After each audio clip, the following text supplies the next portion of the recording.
matter is here. Clerk, kindly proceed to administer the oath.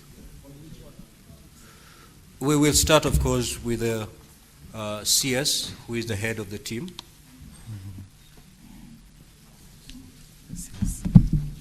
Will you take an oath for affirmation? An oath. So you read this text and put your name. Your right hand will hold the Bible, and you put your hand on the constitution over here. Which one? This one. Okay. Yeah. I, Ojwang'S Murkomen, do solemnly swear that the evidence that I shall give before the Senate in respect of the matters before the Senate, this committee shall be the truth, the whole truth, and nothing but the truth. So help me God.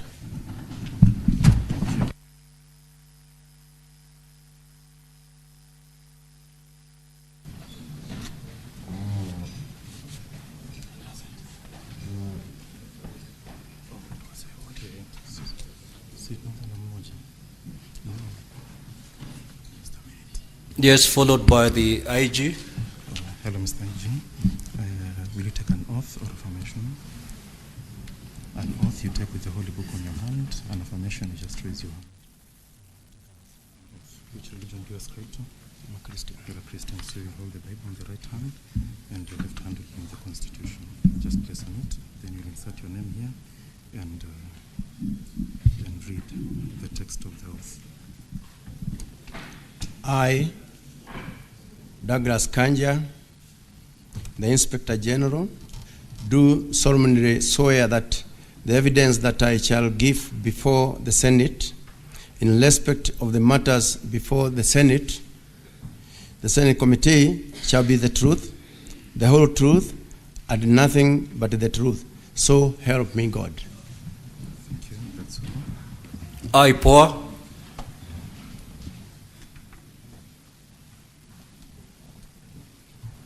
Good morning. Morning. Will you take an oath or affirmation? The oath you take with the Holy Book. Are you a Christian, Muslim? Christian.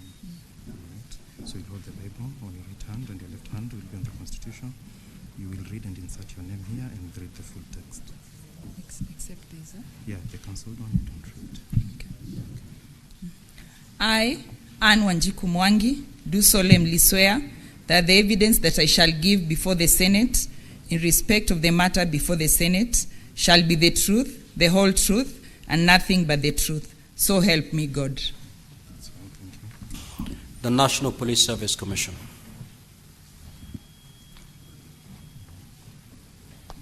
Good morning. Good morning. Will you take an oath or affirmation? The oath you take with the Holy Book? Yes. Will you take an the oath? oath. Okay, so you place your left hand here. Are you, which religion do you ascribe to? Christian. Christianity. So raise the Bible on your right hand, and you read the Constitution. Then you read this text, insert your name here. I, Edwin Kiprono Cheluket, Vice Chairperson, National Police Service Commission, do solemnly swear that the evidence I shall give before the Senate in respect of the matters before the Senate shall be the truth, the whole truth, and nothing but the truth. So help me God. Thank you. That's all. The DCI.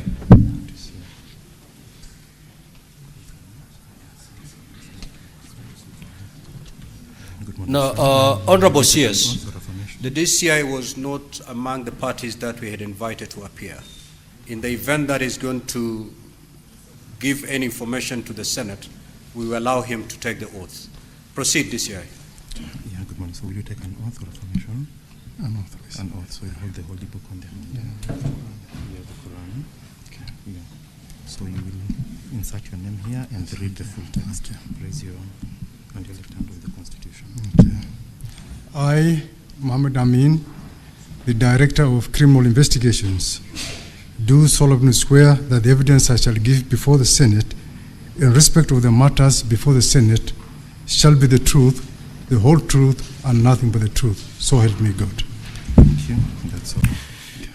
Now, honorable senators, having administered oath to the parties that we've invited, I will now call upon the Senator for Migori County, Senator Eddie Okech, to take to the floor, him being the person or the senator who actually brought this matter before the House.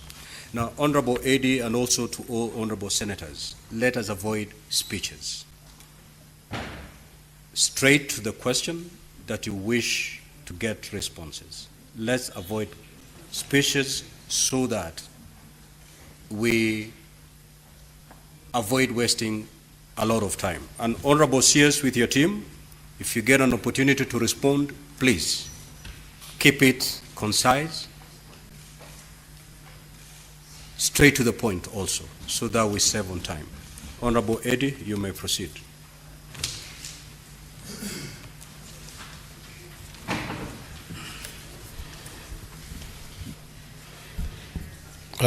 Thank you, Mr. Speaker. This is a request for a statement on the unfortunate death of Albert Omondi Ojwang while under police custody. Mr. Speaker, sir, once again, I do rise pursuant to Standing Order number 53-1 to seek a statement from the Committee of National Security, which now has informed this, on a matter of national concern regarding the tragic death of Mr. Albert Omondi Ojwang, who is a resident of both Migori and Homa Bay counties under police custody. And Mr. Speaker, sir, desirably so, in this statement, Mr. Speaker, I noticed that the death of Mr. Ojwang has caused widespread grief and outrage within the country. And Mr. Speaker, the late Mr. Ojwang sustained fatal head injuries while in police custody at the Central Police Station in Nairobi, following his arrest by police officers in Homa Bay County, raising serious concerns and questions about police brutality, abuse of authority, and the lack of immediate accountability by the responsible officers. Mr. Speaker, therefore, in this committee, the following should be addressed. The circumstances that led to the death of Mr. Albert Omondi Ojwang, including a detailed account of the events surrounding his fatal injury. Secondly, Mr. Speaker, we would wish to know actions taken by the National Police Service and the Independent Police Oversight Authority, IPOA, to investigate the incident, including whether any officers involved have been interdicted or subjected to disciplinary or criminal proceedings. And Mr. Speaker, we would also wish to know the measures the Ministry of Interior and the National Police Service are implementing to prevent police brutality and ensure accountability, particularly in handling civilians during law enforcement operations. And Mr. Speaker, two specific elements of this, if you allow me, is in this sitting, we want to be very clear on who in the eye of the minister and or the CS, who in the eye of the IG are the suspects in this matter, so that in an issue of murder that has ensued, we've seen when our colleague died here, Mr. Speaker, Honorable Ngondo Were, may his soul rest in peace. Mr. Speaker, the people who were termed as suspects were put in custody, and then even if investigation was going on, they did statements while in custody. Why is this different? That's a question that must be answered. And then the last one, Mr. Speaker, the IG of police informed the nation that the young man who has died, Albert, hit his head on the wall, which therefore suggested that he killed himself. it is important for this House to know and the country to know from him, where did he get this information? And now that the autopsy has been conducted that says the contrary, what has the minister done in terms of taking responsibility on those two accounts? I thank you, Mr. Speaker. Honorable CS, you may now proceed. If there's some aspects that you need your team to also take to the stand, you may allow them. You may proceed. Thank you very much, Mr. Speaker. Mr. Speaker, I am here today pursuant to your invitation to appear before this House to address this very serious matter of the death of Mr. Albert Ojwang. Mr. Speaker, the tragic death of Mr. Albert Ojwang while in police custody has deeply pained the conscience of our nation. Parents have lost their only child, and I acknowledge this not as an isolated issue, because one life lost, Mr. Speaker, is under such circumstances like Ojwang is a life too many. Mr. Speaker, I am, as a parent, as a citizen of this republic, and as the person with the responsibility of presiding over this important ministry of government, Mr. Speaker, it is regrettable that such an act happened in our nation, particularly in the hands of the police officers.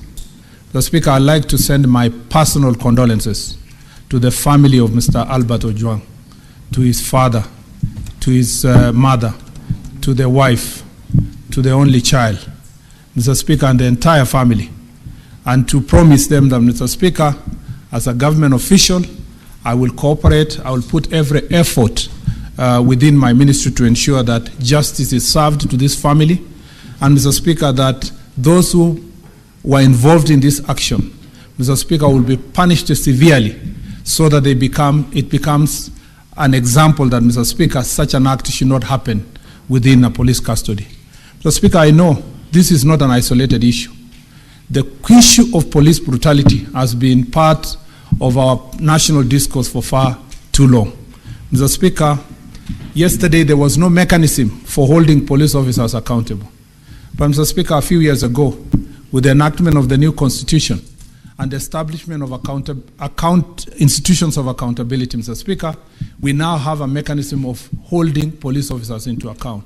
And that's why, Mr. Speaker, courtesy of that legal framework and the people of Kenya under their constitution, Mr. Speaker, a number of police officers who have performed, who, Mr. Speaker, have committed such heinous acts have been held into account. And, Mr. Speaker, we all remember that in 2013, there was the case, Mr. Speaker, of Mr. Murkomen, who was killed in the same manner like Mr. Albert Ojwang. And, Mr. Speaker, it was brought, the suspect was brought to justice because of this process of accountability. We know that there is a process of accountability on the case of Baby Pendo.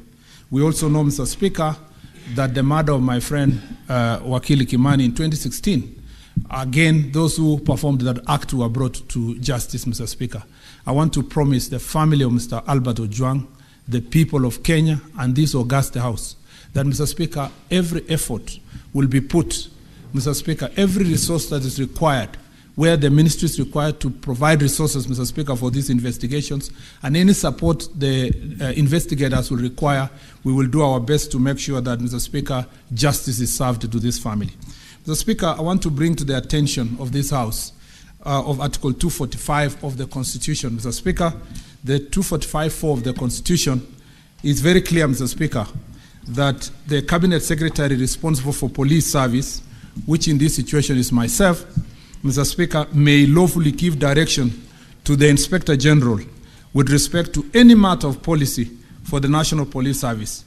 Mr. Speaker, as a result of this provision, we have enough legal framework, we have policy framework, Mr. Speaker, that as the police service are under proper guidance, Mr. Speaker, to make sure that this issue of police brutality is dealt with.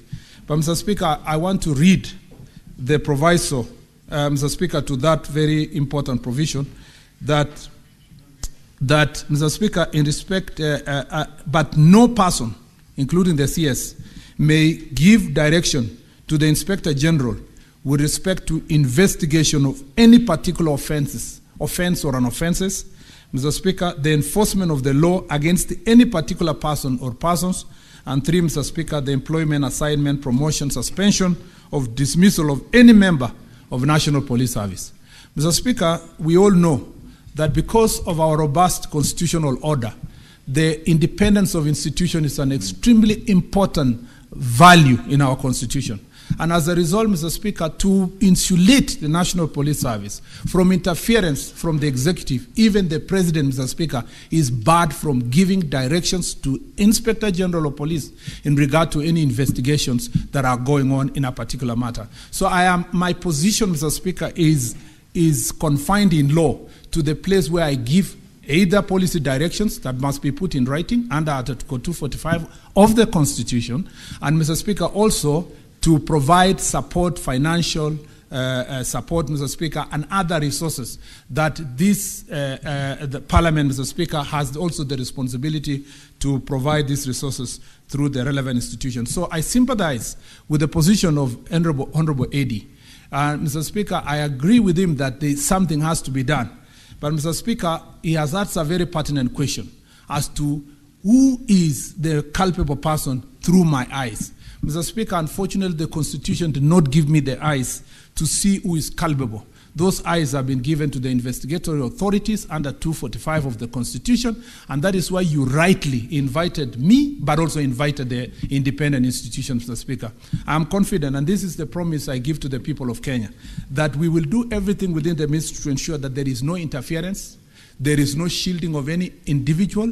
There is no cover-up, Mr. Speaker, from the part of the executive, and that, Mr. Speaker, that the Inspector General of the Police and the Independent Police Oversight Authority, which again, Mr. Speaker, in Article Section 4 of the IPOA Act, have been given independence, Mr. Speaker, in all matters of investigation regarding matters related to police brutality and police Mr. Speaker, crimes committed by police officers. Therefore, Mr. Speaker, should questions arise that touch on policy issues, that touch on the ministry's policy contribution, Mr. Speaker, I am more than happy to respond. But I am glad to note that, Mr. Speaker, we have with us the Inspector General of Police, who exercises that independent authority, Mr. Speaker.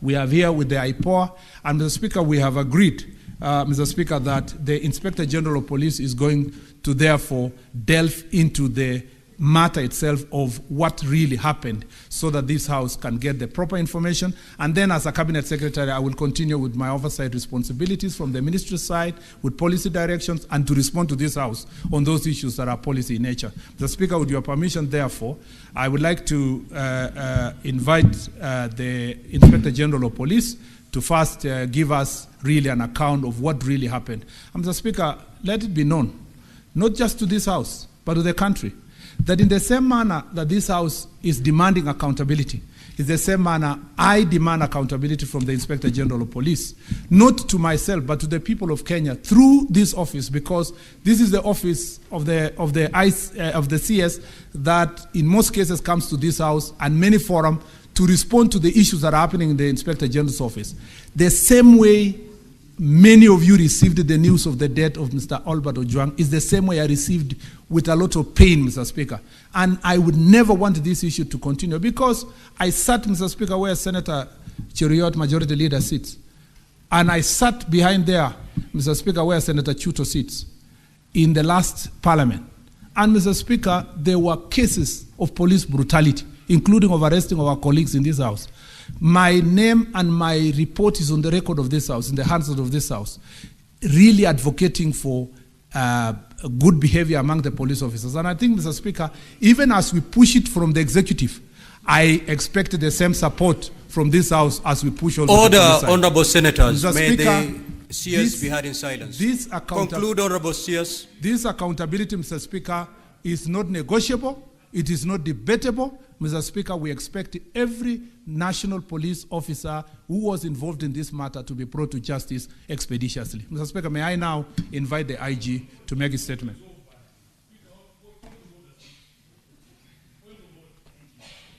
Senators will have an opportunity to speak. Allow Senator Sifuna, you cannot tell me no. You are trading on very dangerous ground, Senator Sifuna. Allow the IG, all the senators, you'll have an opportunity to speak. Allow the IG to take to the floor. IG, you may proceed.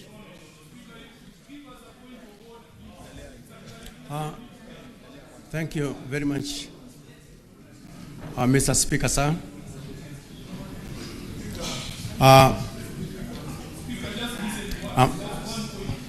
I'm here before this House courtesy of the invite that was done yesterday to address the... Honorable Senators, the minority leader and the majority leader approach the chair. Senator Sifuna, do not approach the chair. Minority leader and the majority leader to approach the chair.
Order, honorable senators, please let us take our seats.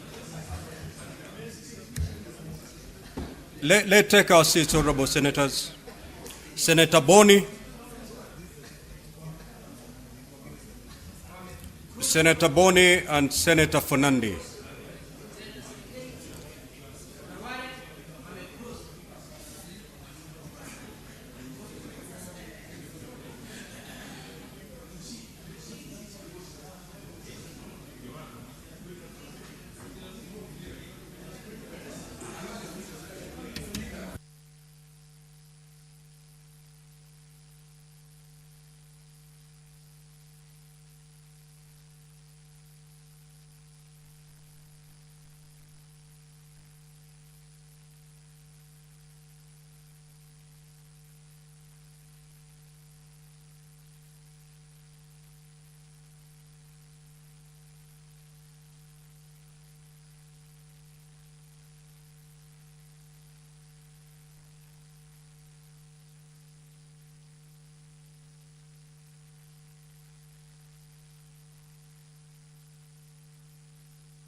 So, honorable senators,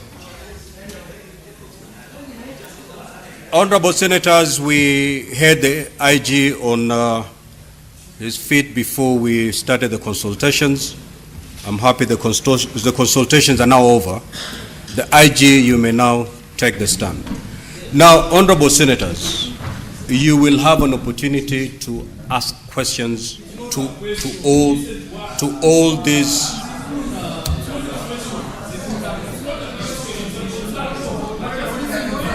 So, IG, you may proceed, please.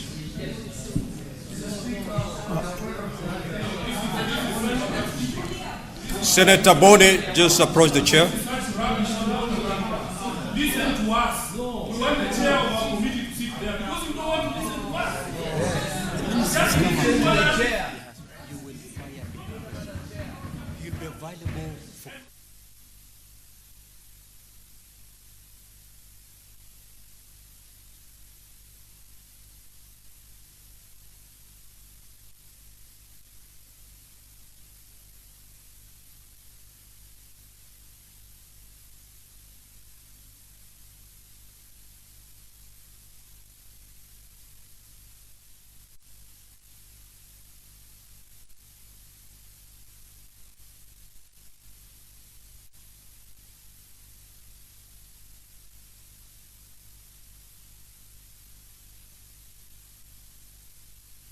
Order, honorable senators.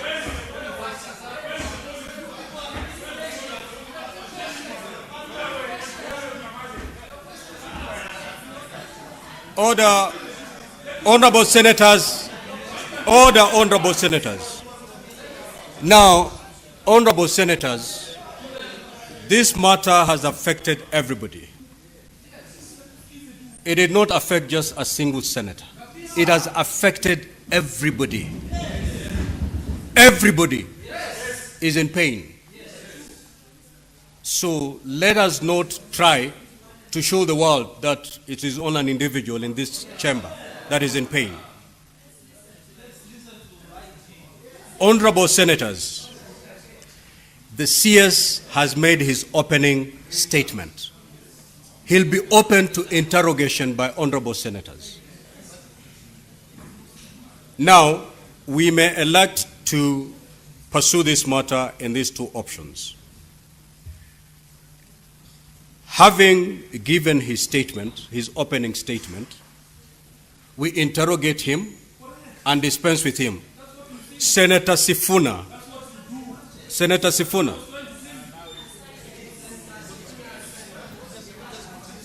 Honorable senators, we are not here for TikTok bites. We are here on a very serious matter. Okay?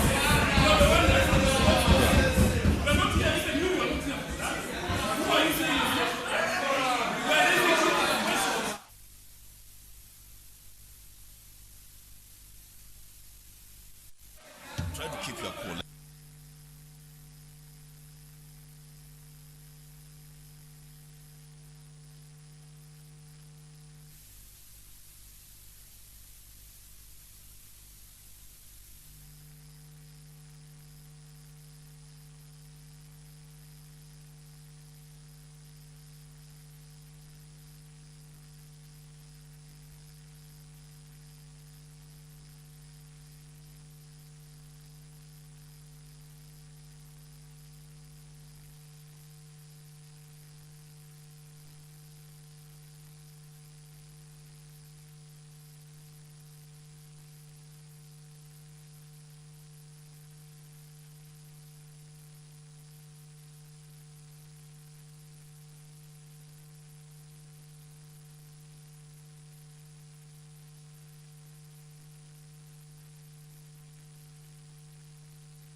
Give Senator Wambua the microphone, please.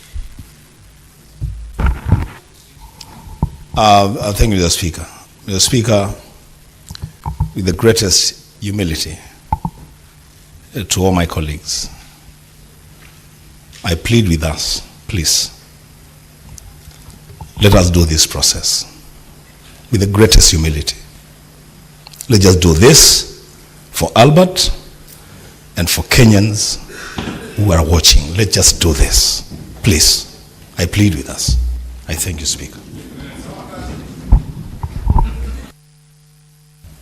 Now, honorable senators, if you look at the motion that we've just passed, it indicated that we are suspending the sittings for not more than 2 hours.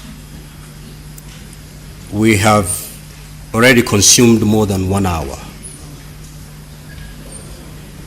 It is your motion that you've passed, and therefore whatever is remaining must be transacted within the remaining minutes that we have. We can decide to make full good utilization of the few minutes remaining, or we can go back to where we've just been a few minutes ago. IG, you may proceed to take the stand.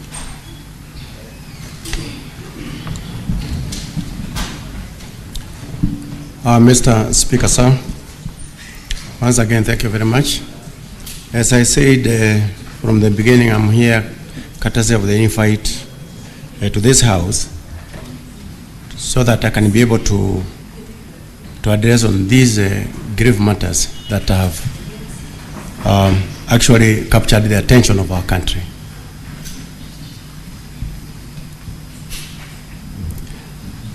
The National Police Service deeply regrets the unfortunate events that resulted in the death of Mr. Albert Ojwang while in police custody. The service extends its sincere condolences to the family and loved ones of the deceased during this difficult time. In line with our commitment to accountability and transparency, the service pledges full cooperation and support to the Independent Policing Oversight Authority, IPOA, as they undertake a thorough and independent investigation into the matter. In view of the above, the service wishes to provide the following chronology of events leading to the arrest of Mr. Albert Ojwang. The summary of incidents.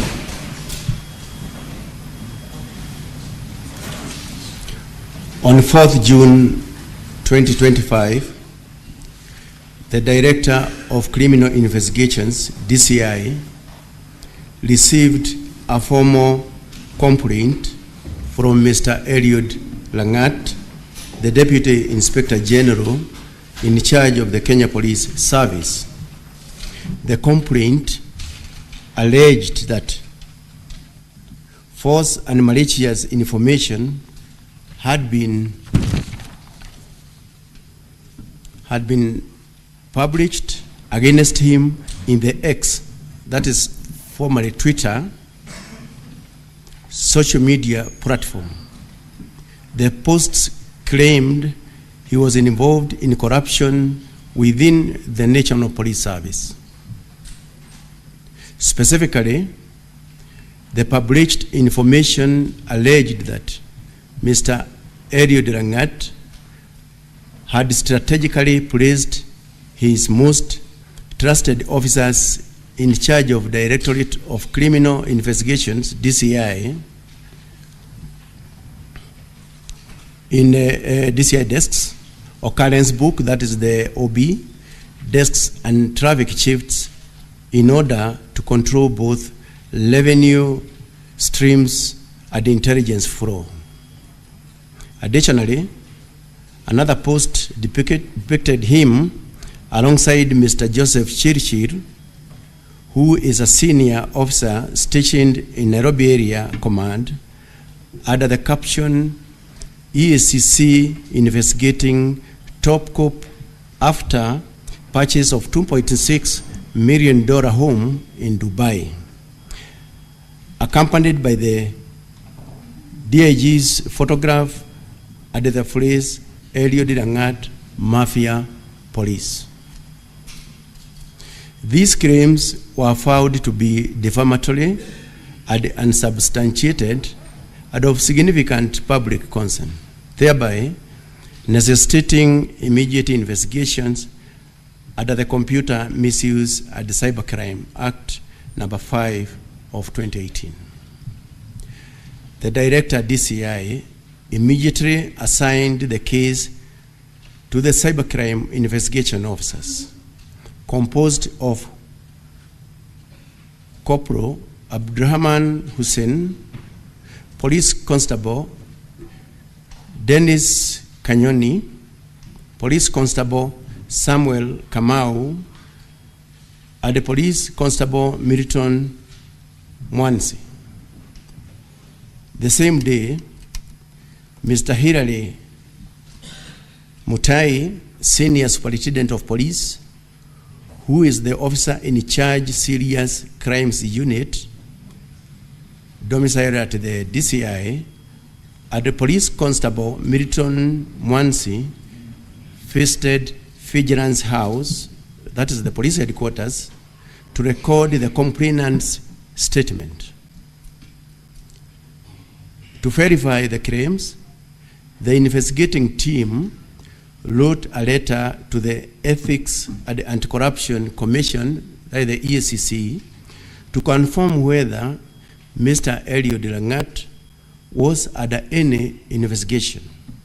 Similarly, a request was made to the Communications Authority of Kenya, CAK, in writing to provide registrations, details, and preserve posts associated with the X account handle at Pixel Pioneerai, account name Pixel Pioneer. On 4th June 2025, CAK responded confirming that the handle was active and had 13.4 thousand 400 followers. On 5th June 2025, the EACC responded in writing confirming that Mr. Eliud Langat was not under investigation by the Commission. On the same day, the investigating team requested additional information from the CAK regarding another X account handle at Kevin Mwesicheles, account name Kevin Mwicheles. The CAK responded with the registered details and relevant posts of the account. Following the evidence analysis, the investigating team concluded that, number one, the EACC had not initiated any investigations against Mr. Eliud Langat, contrary to the social media claims.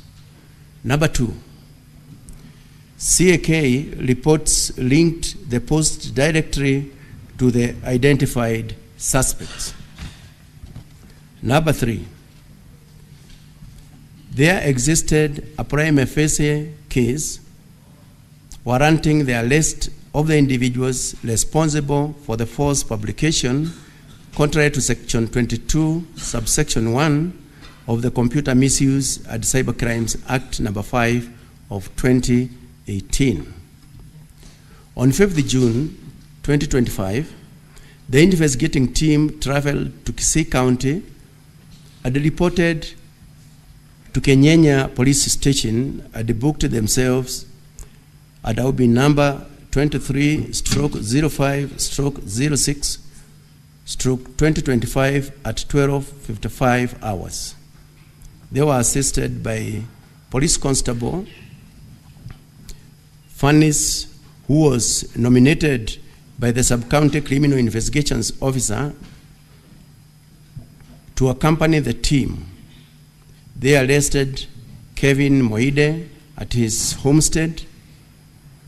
He was booked at Kenyenya Police Station, file OB number 25/05/06 of 2025, and later transferred to DCI headquarters, file occurrence book number 25/05/06 of 2025.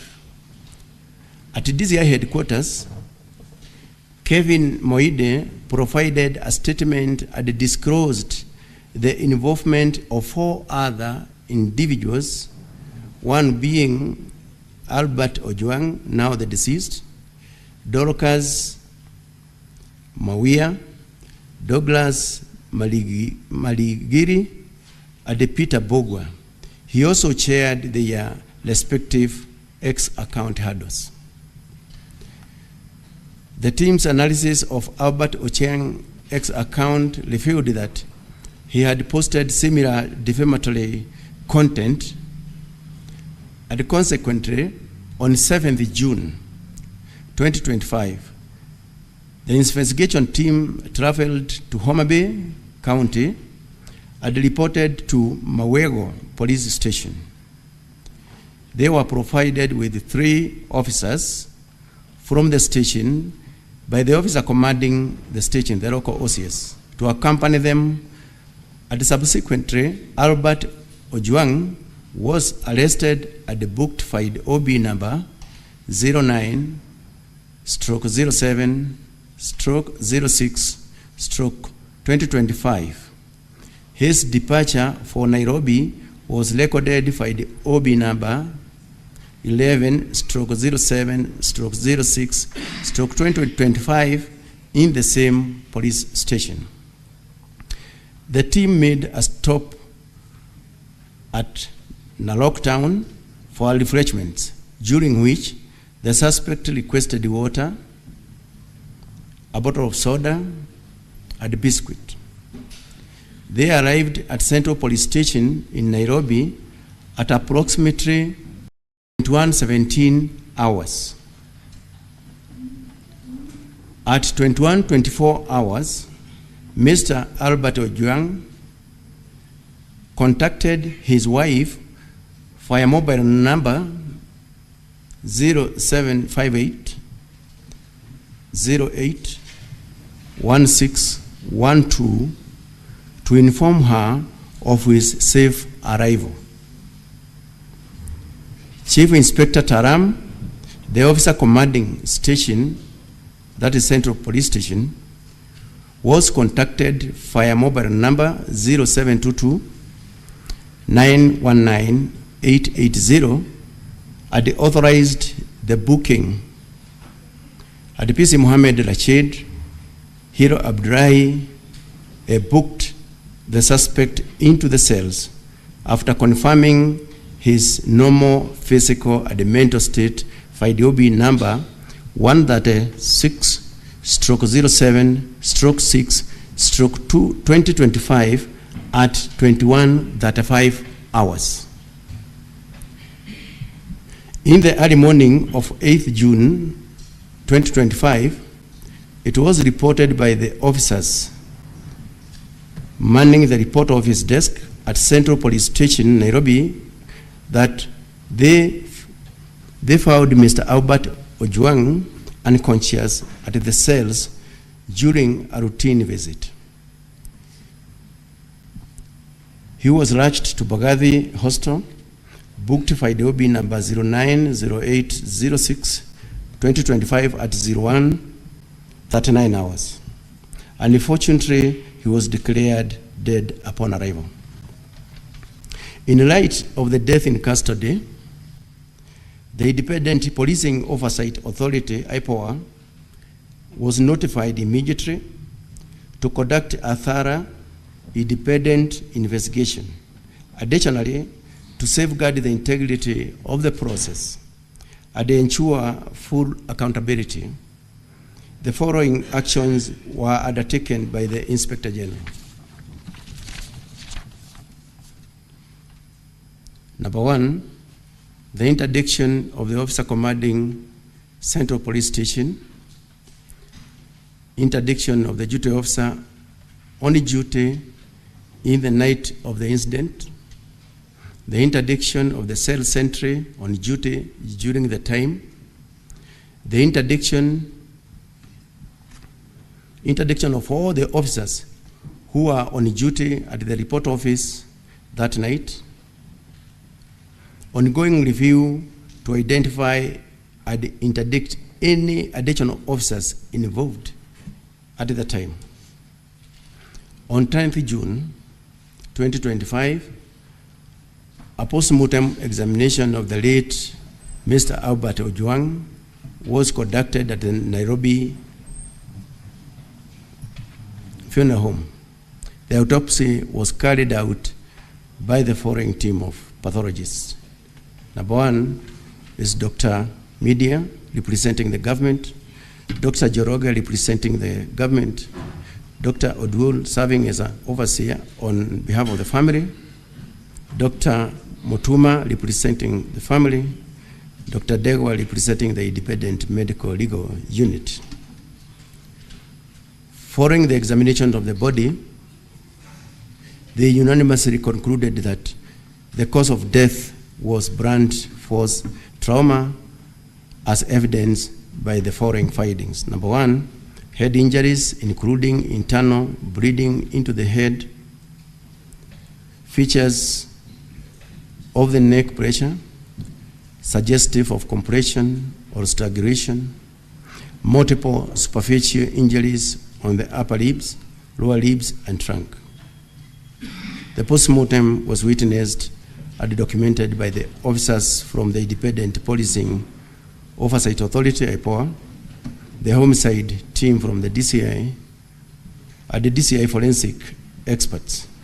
Investigations into the matter remains ongoing under the direction of IPOA. The National Police Service remains committed to transparency, accountability, and the protection of human rights. All relevant information and the support are being provided to IPOA to ensure an impartial investigations. Thank you very much, Mr. Speaker. That is the information that I wish to provide to this House. Thank you. Thank you, IG. Honorable Senators, you've heard from the CS in charge of Interior and National Administration. We've also heard the IG giving an account of how this young man met his death. Now, at this juncture, I will allow intervention from honorable senators. Now, we need to agree on how we are moving forward, because on my dashboard, I have all of you on my dashboard. Yes, sir.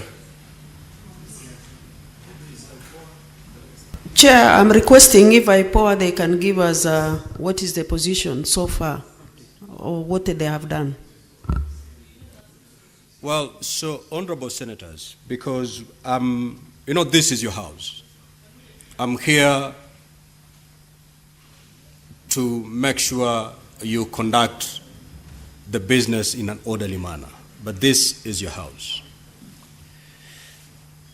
During the unfortunate incident that we've just witnessed, there was a school of thought that you'd wish to hear one witness, cross-examine that witness, dispense with that witness. Then there was another school of thought that in the interest of time, we hear all the parties that have been summoned to the Senate. And then thereafter, we allow honorable senators to shoot questions. Because I may not have a question to the honorable CS, but my question may be directed to IPOA, for example. So we may agree to hear all the parties that are before us, and then if you take to the floor, you direct the question to the party that you feel your question will adequately be addressed. Could we have IPOA on the stand?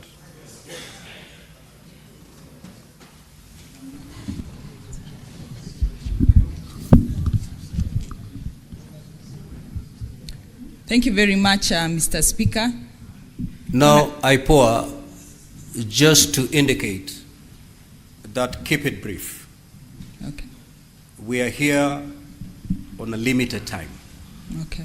So keep it brief so that the other parties have an opportunity to speak, and also we give ample time to the honorable senators to interact with your statement. Proceed. Yes, Senator Vero.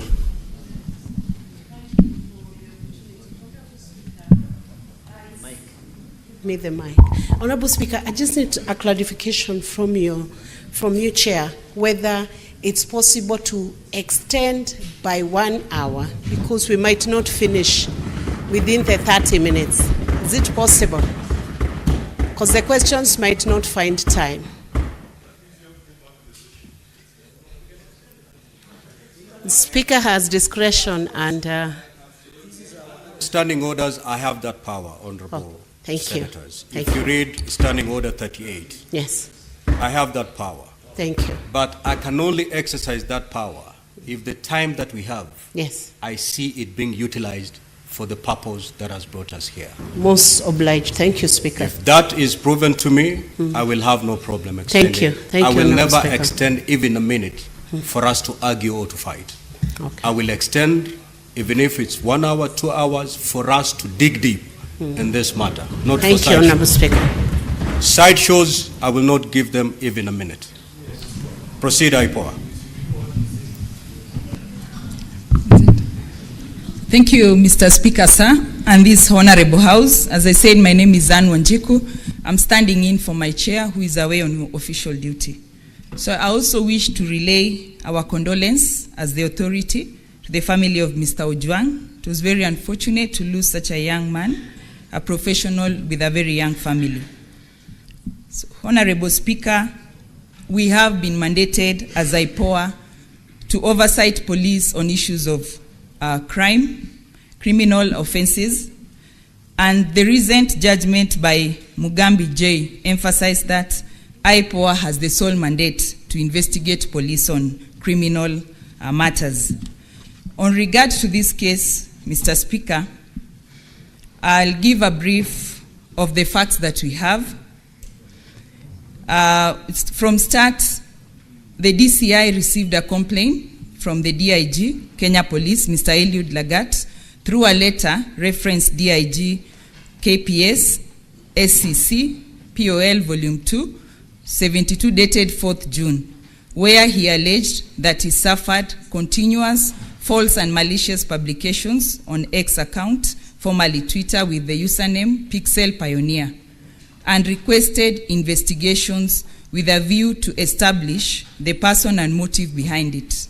On the same day, on 4th June 2025, the complainant was referred to Serious Crime Unit based at DCI headquarters for investigations. Through forensic analysis, they were able to identify the link used by the blogger and the person linked to the account as one Kelvin Moinde. On 5th June 2025, Kevin Moinde was arrested by DCI officers from the Serious Crime Unit at Gituki area, Bomachage, Borabu, and later escorted to Nairobi. He was placed in custody at Kamkunji Police Station, Nairobi. On interrogating the suspect, the officers established that one Albert Omondi Ojwang, herein referred to as the deceased, a resident of Leader Center within Homa Bay County, was a person of interest and therefore planned to arrest him. On 7th of June 2025 at around 8 a.m., team comprising of Sergeant Sigei, Sergeant Wesley Kipkorir Kirui, PC Dennis Kenyoni, PC Milton Mwanze, and PC Boniface Rabudo went to Leader Center in Homa Bay County and arrested the deceased at around 2:30 p.m. and took him to Mawego Police Station, and a letter in custody via OB 10/7/6 of 2025.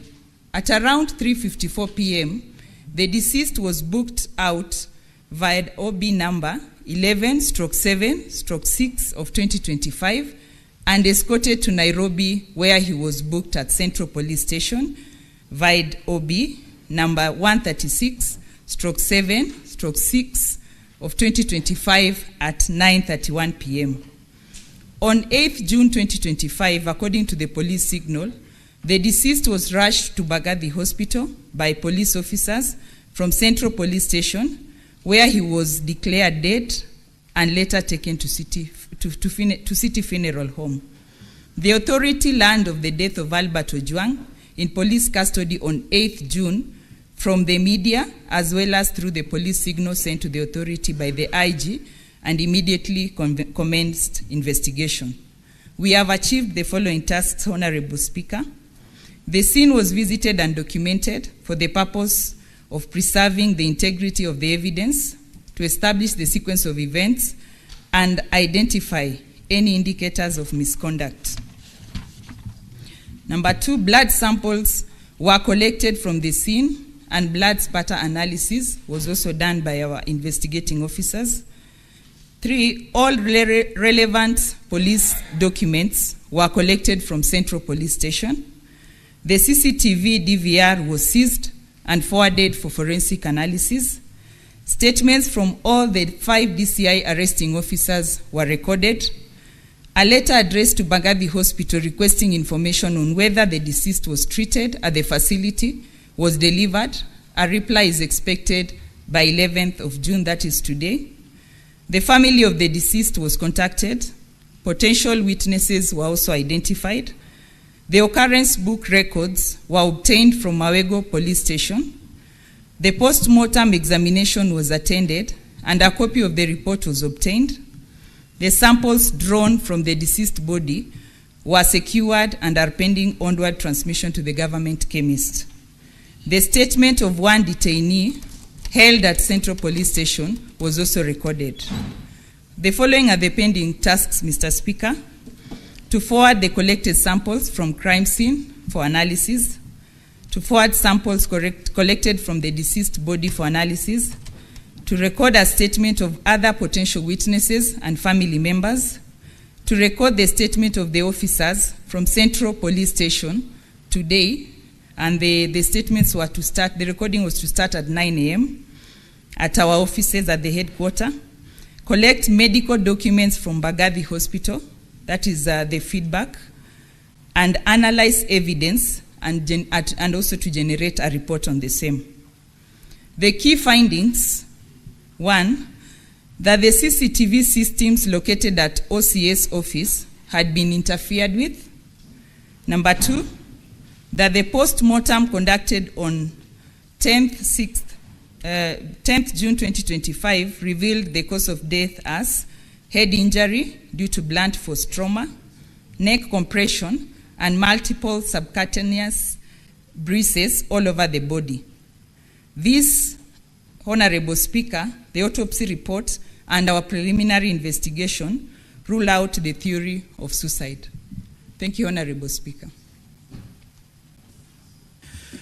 The National Police Service.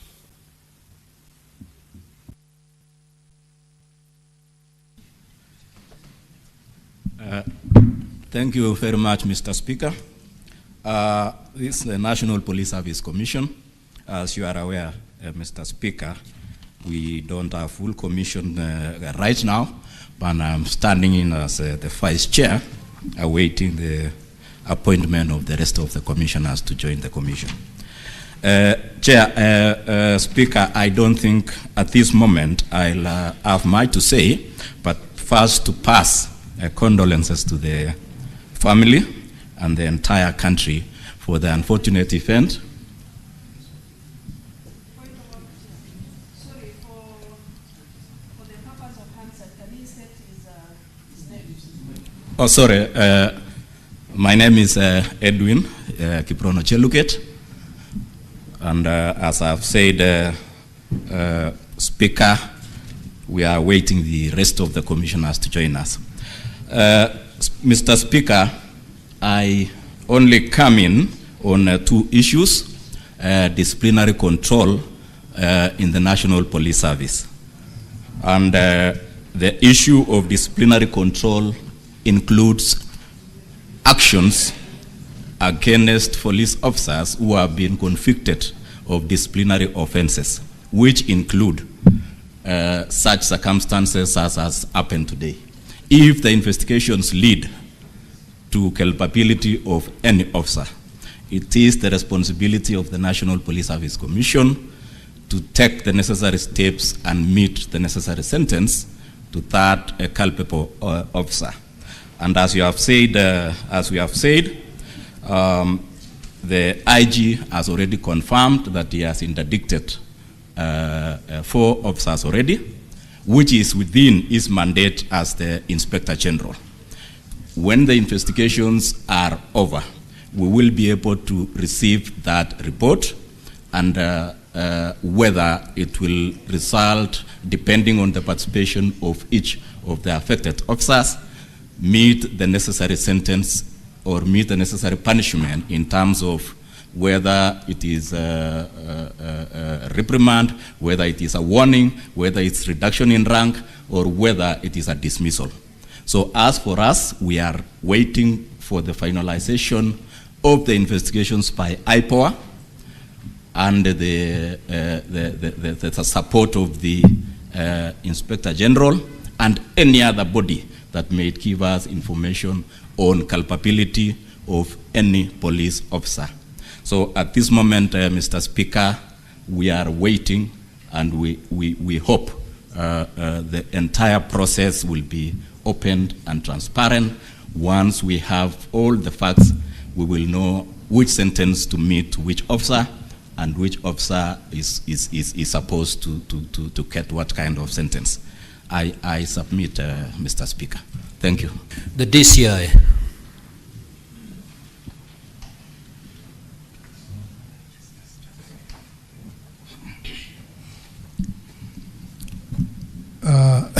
Thank you, Honorable Speaker. Mine is to join my colleagues first in really expressing my sincere condolence to the family, the relatives and friends of the deceased, the late Albert Ojwang. It was indeed a very, very unfortunate incident. Otherwise, Honorable Speaker, mine is to associate. State your full names and then you proceed. Honorable Speaker, my name is Mr. Mohammed Amin, the Directorate of Criminal Investigations. And I would like at this juncture, Honorable Speaker, to associate myself fully with the submissions made by the Inspector General before this August House. And again, reiterate the fact that as a Directorate, we are ready and willing to assist the Internal Policy and Oversight Authority in terms of the investigations in whatever way we are requested. Thank you, Honorable Speaker. Now, Honorable Senators, those are the parties that we had invited for purposes of interacting with them on this matter of the death of the young man. I will now this is how we're going to move, Honorable Senators. If you take to the floor, you will state to which party you're directing your question to. Then that party will write down your name and the question. After we are done, I will call upon the CS. He'll pick whatever has been directed towards him and respond to it. And thereafter, we will move to the rest of the parties. Senator Eddie Okech.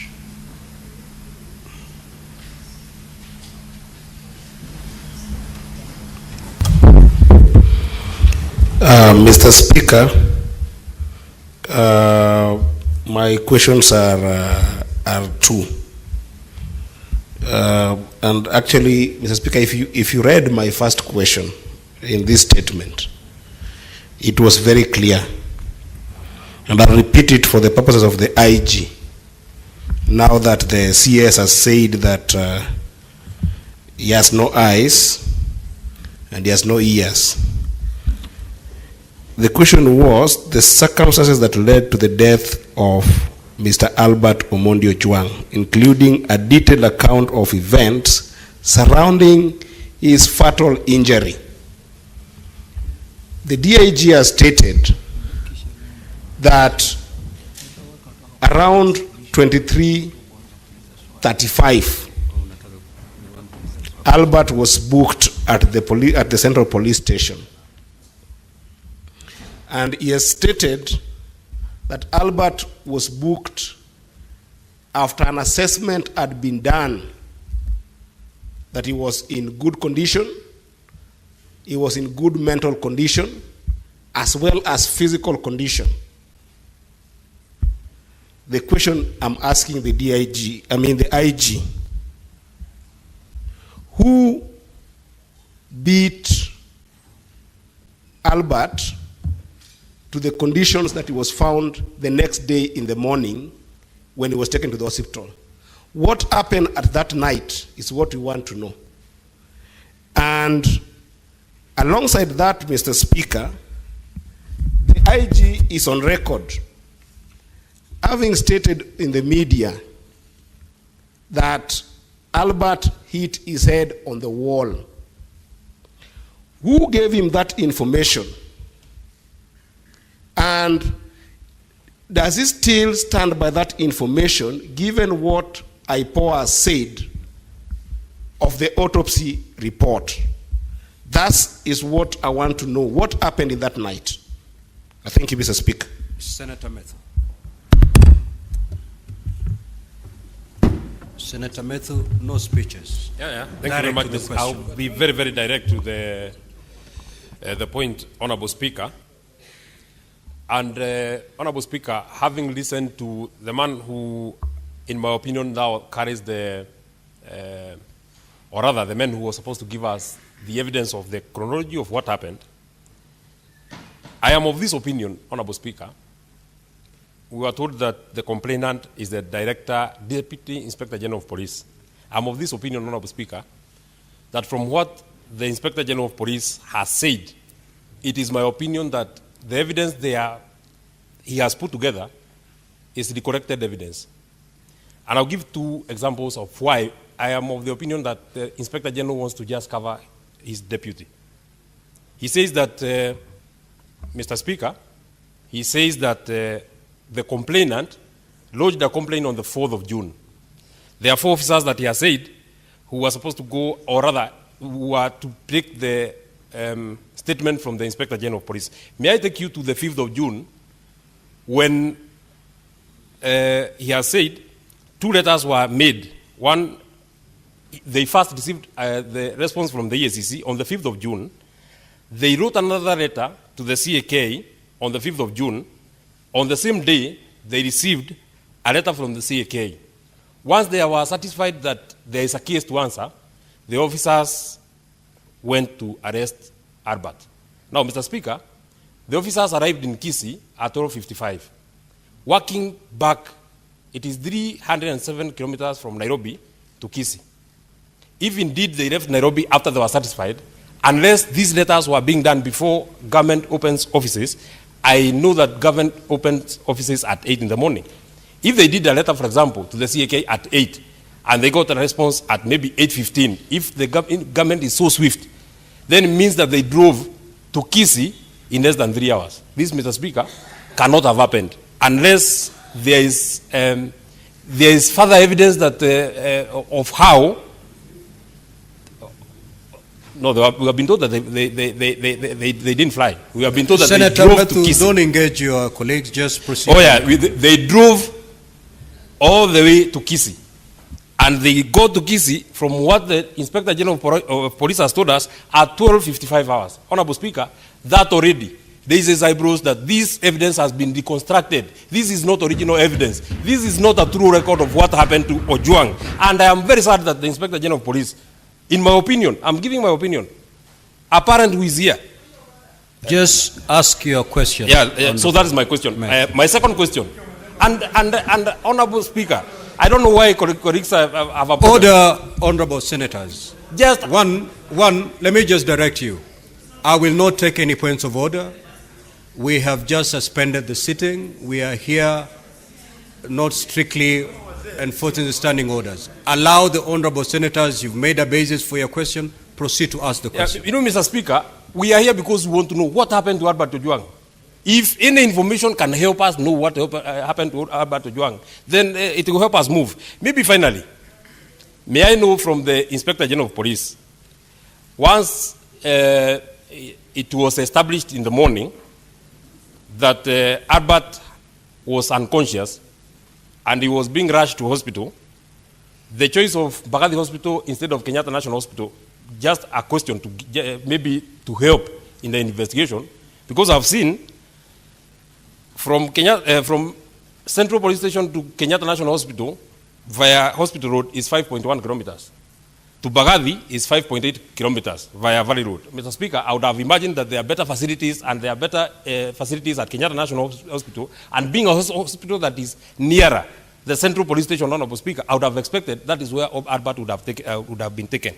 Thank you. Senator Osotsi.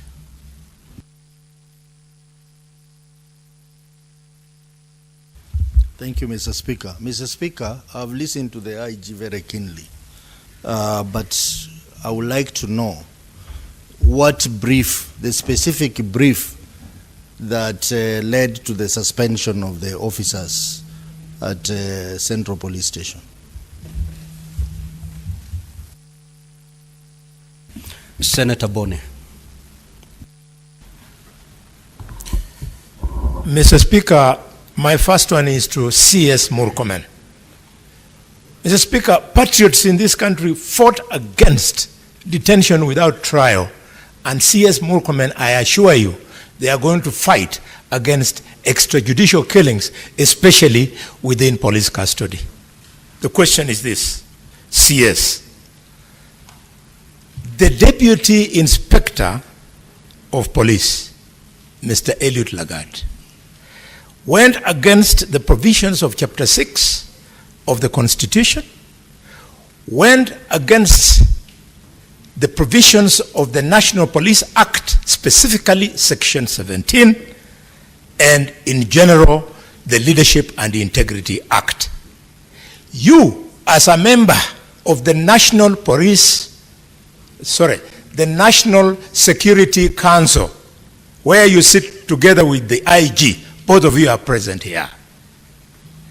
Why have you found it difficult to advise the necessary authorities that Eliud Lagat be dismissed from service? My next question, Mr. Speaker, is to to the IG Kanja. IG Kanja, Kenyans who know you, we have a lot of respect for you because you are the officer, unknown to some people, who defeated the terrorists at Dusit 2 Hotel. We know you as a serious police officer. We've been wondering why these killings under you, and now that Lagat is the person we have found to be who he is, we can now very well see who has been undermining you. I therefore want to appeal to you. Tell this country, a spokesman by the name of Mushiri Nyaga, the police spokesman, he misrepresented material facts.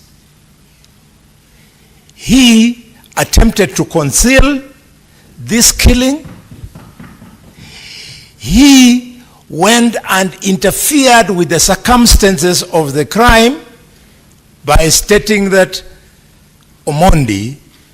Ojwang hit his head on the wall. IG Kanja, why have you not arrested him? He has information which in his statement under arrest will help to point fingers at who gave him this deliberate statement so as to do what I have said above. Finally, Mr. Speaker, back to Kanja and or Amin. IPOA has now told us the names of the officers from DCI who went to Migori to go and arrest Ojwang. Can you tell the country how it came to pass that Ojwang was moved all the way, Ojwang,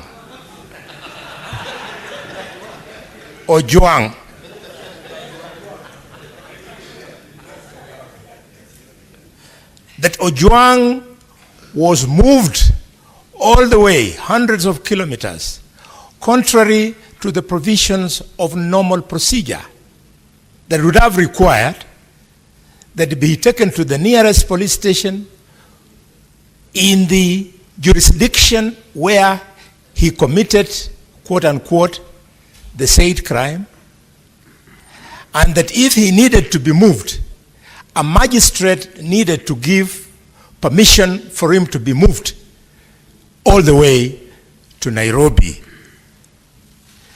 Could you, IG, tell us why you have found it difficult to arrest these officers? And their names are a little bit disturbing. You tell us why you have not arrested them?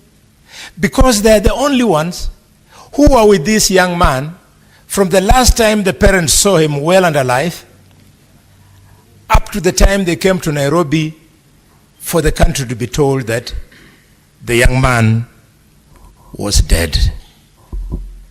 Finally, Mr. Speaker, I want to appeal to CS Murkomen. CS Murkomen, the National Security Council, where you sit,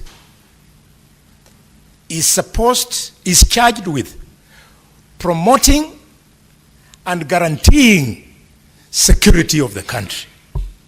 And you have the audacity to come and face the Parliament of Kenya and tell Kenyans that you don't see, you don't know. CS Murkomen, please, for the respect of this young man, you are yet to grow a child up to the age of 31. Can you immediately resign? You are not fit to be in that docket. Please, I beg you, it is not personal.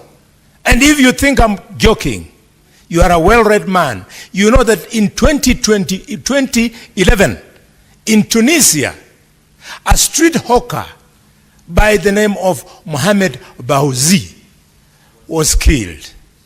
And people came into the streets, and the government of President Ben Ali was overthrown. You truly don't know what you're playing with. Please resign. You cannot be an inspiration to be in cabinet. Senator Mazayo.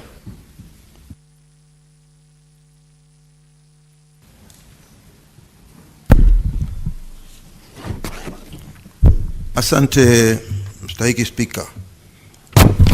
Swala langu la kwanza linakwenda kwa Inspector Generali. Inspector Generali, nataka atueleze wazi kabisa ni kwa sababu gani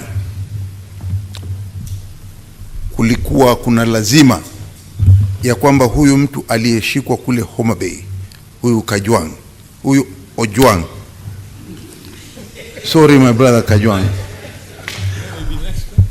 huyu Ojwang aliyeshikwa kule kwa Homa Bay kuchukua safari ya masaa mengi kama hayo mpaka Nairobi, kulikuwa na sababu gani hapo katikati ya kwamba ni lazima aje Nairobi? Swala la kwanza. La pili, nataka kujua ni kwa sababu gani alipokuwa amefika Nairobi kulikuwa na wale mapolisi waliotangulia kuingia ndani ya cell na kuharibu zile CCTV ziko pale ndani, ili chochote kitakachofanyika pale ndani, atakayeingia na atakayetoka hataweza kuonekana katika ile kamera. Ni nani waliofanya kitendo kama hicho ambacho kiliweza kupoteza ile CCTV isiweze kuona ni nani aliyeingia ndani ya ile cell ambayo Ojwang alikuwa hapo. Na hatimaye mwisho, ile CCTV ambayo ingetusaidia wale watu waliingia pale ndani, wewe mwenyewe ukiwa kipaumbele ukisema ya kwamba pengine huyu alijigonga mwenyewe akafa. Nataka kukuambia ukweli wa mambo ni kwamba hakuna binadamu ambaye yuko ndani ya cell anaweza kujigonga mwenyewe mpaka akajiua unless alikuwa na akili punguani. Kwa hiyo nataka kujua wale walioingia, wale mapolisi walioingia pale ndani na wakamuua Ojwang ni kina nani? Tunataka kujua. Asante Bwana Speaker. The Majority Leader. Mr. Speaker, I have followed the presentation from IPOA, who are the constitutionally charged body with investigating such incidents. However, I found their answer to be a bit too vague, Mr. Speaker, because of no specific reference to certain critical things that the country wished to know at this particular time.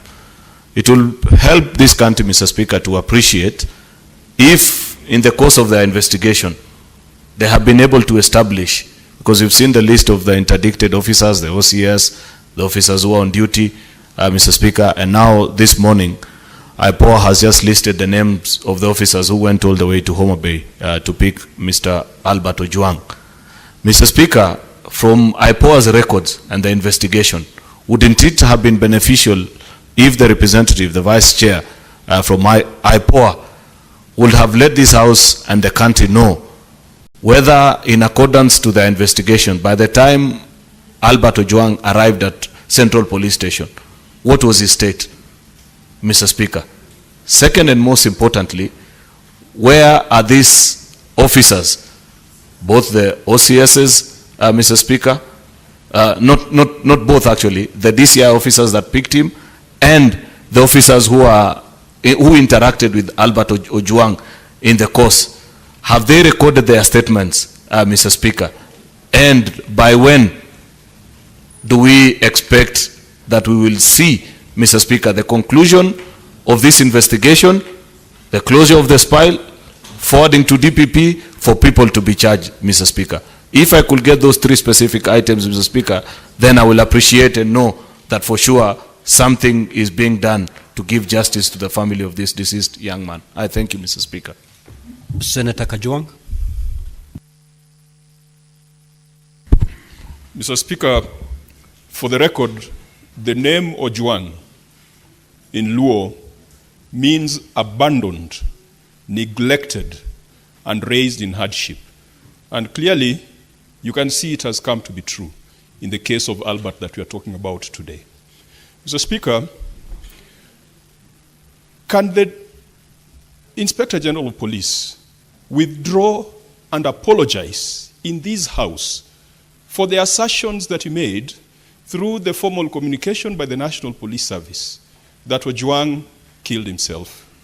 Mr. Speaker, in my culture, suicide brings stigma, and the IG of police has brought untold suffering, stigma, to the family of Ojwang by purporting that this gentleman killed himself when the autopsy clearly reveals that he was killed in the hands of police. Can you direct the IG to apologize and withdraw on the floor of this House on the strength of the autopsy report?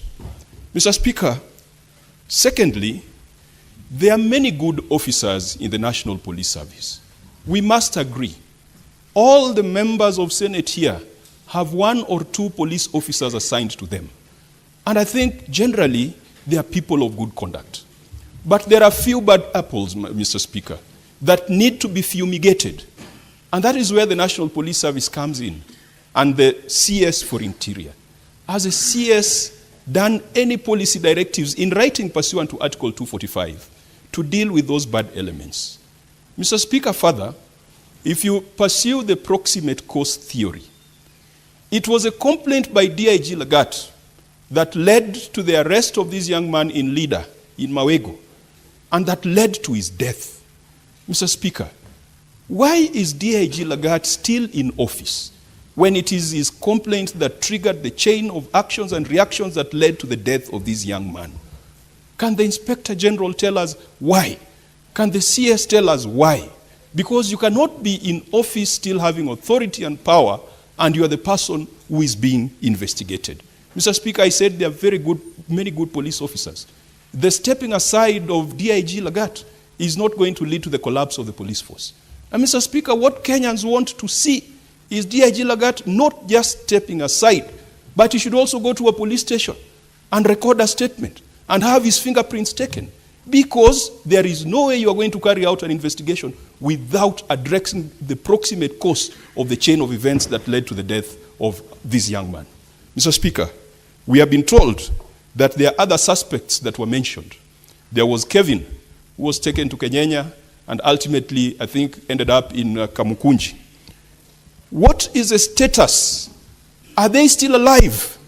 Kevin, Dorcas, Peter, Douglas, Albert is dead.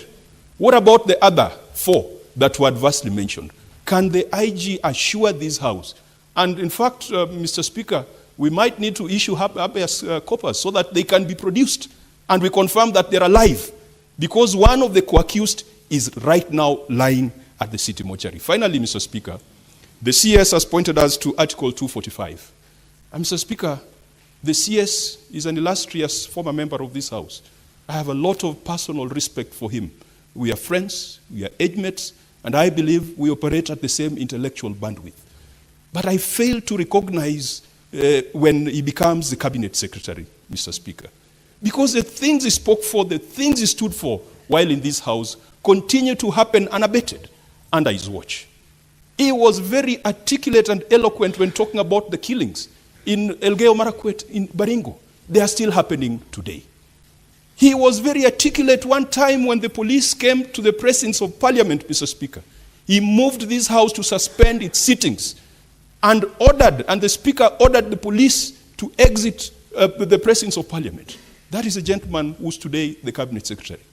When our colleagues, Senator Malala, Senator Lelegwe, Senator Lagat, were arrested on the eve of an important debate, the then Senator Murkomen was passionate, articulate, eloquent, citing the relevant provisions of the Constitution, and moved this House to adjourn until the rights of our senators were observed. Could the CS tell us? I know he might not tell us what happens when you become a cabinet secretary, because obviously there seems to be a metamorphosis from positive to negative. But can he tell us whether he has issued any directions in writing, as he had referred to Article 245? And he tables them before this House and before the relevant committee, whether he has given policy guidelines, prudential advice on extrajudicial killings, enforced disappearance, violation of rights of protesters, violations of rights of citizens, the emergence of vigilantes and non-state actors who are abducting people in this country. That is part of his responsibility. Can he confirm that he has lived to that responsibility? Thank you, Mr. Speaker. Senator Mungatana. Asante sana Bwana Spika. Bwana Spika, kifungu cha 239 cha katiba ya Kenya inasema vitengo vya usalama ni vitatu: Kenya Defence Forces ama jeshi, National Intelligence ama majasusi, na polisi. Na inasema mamlaka hizi tatu katika hicho kifungu ziko chini ya wananchi, yani under civilian authority. Sasa mimi nataka kuuliza, wale walimkamata Albert Ojwang, wale walimweka Albert Ojwang katika seli, ni mafunzo gani walipata ya kwamba ukiwa ndani ya seli unaweza kufanya chochote kwa yule mtu ambaye wewe mamlaka yako iko chini yake? Nataka kuuliza Inspector General, nataka kuuliza waziri anayehusika, kama katika training yao hawa polisi, are they taught kuhusu constitution, kuhusu being under civilian authority? Wanafundishwa hii? Ya pili, mawakili wote ambao washawahi kusimamia wateja wao ambao wanashtakiwa na kesi za jinai, ukienda kwa police station pale mbele, Bwana Speaker, ukitaka kuona mteja wako yoyote, ni lazima ujiandikishe kama wakili, ni lazima useme ni nani unamuona. Sasa mimi nataka kujua, siku ile Albert Ojwang alishikwa, na kawaida ukiingia pale vitu vyako vyote vinatolewa, ID yako, kila kitu inawekwa mahali kando, wewe unaingia kwa seli peke yako na nguo zako. Swali nataka kuuliza, polisi watuambie, Inspector General, walikuwa watu wangapi katika ile seli? Kwa sababu huyu mtu tumeambiwa amepigwa ama amekufa kwa sababu ya maumivu aliyopata. Sasa either alipigwa na wale wenzake ambao walikuwa wako hapo ndani, ama alipigwa na polisi ambao walipata nafasi ya kuingia. Kila mtu ambaye anaingia pale lazima ajiandikishe. Tunataka kujua IG wa polisi, ile kitabu ambayo ukitaka kuingia kwa seli unaandikishwa, kiko wapi? Na ni askari gani walipewa nafasi ya kuingia? Na ni watu wangapi walikuwa ndani ya sel ya Albert Ojwang? Haya maswali tunataka yajibiwe. Wakenya wanataka kujua ni nini iliendelea usiku huo, ili asubuhi huyu kijana awe amefariki. Asante Bwana Speaker. Senator Mogeni.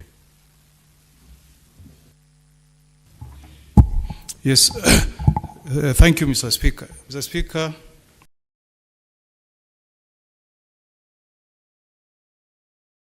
swore through a Quran, and the others lifted a Bible. And when I had read a Quran, sometimes the Quran strongly condemns murder. And the Bible says, Murkomen, you are Christian, it says, thou shalt not kill. So this matter is painful. This is an extraordinary sitting. Mr. Speaker, the people who started the events that led to the murder of this young man, who is the only son of a fairly elderly parent, who are from the DCI. And when you was picked from Homa Bay, I believe he was first taken to DCI. And Mr. Amin, I want to look at you, and you are a Muslim, and you have children. All of you have children. I also have children. Nobody will have any joy when you see somebody's son die. Honorable Mogeni, the 2 hours have lapsed. I will therefore extend for a further 45 minutes. Thank you. So, Mr. DCI, I believe that at the DCI offices, you have CCTV cameras. So if we need to connect the events before we end up at Central Police Station, Mr. Speaker, the life of Ojwang stopped. We can also stop everything we are doing to get to the bottom of this matter. If we had John, Mr. Speaker, can we get the CCTV cameras that will track the movement of this young man from the DCI headquarters all the way to Central Police Stations, if we sincerely want Kenyans to know the truth, so that we know whether this guy was taken to Central Police Station dead or alive? So, Mr. Speaker, we want this to be an extraordinary session. If we have to go to the bottom of the truth, can the DCI tell us this afternoon, since you have sworn by the Quran, that you can get us the CCTV cameras that will show us the state this late man was when he left DCI, assuming that the CCTVs cameras at Central Police Station were tampered with. One. Number two, this is to IG now. This was an ordinary suspect, one IG, booked at Central Police Station. I want you to, and Murkomen, you are a lawyer, you are a colleague. And we know you have a wife and you have children. I also have children, Murkomen. So we are here pained for what the police have done. Murdering a Kenyan in a police cell. Somebody's only child. How heartless can you guys be in the police force? So we want to know why.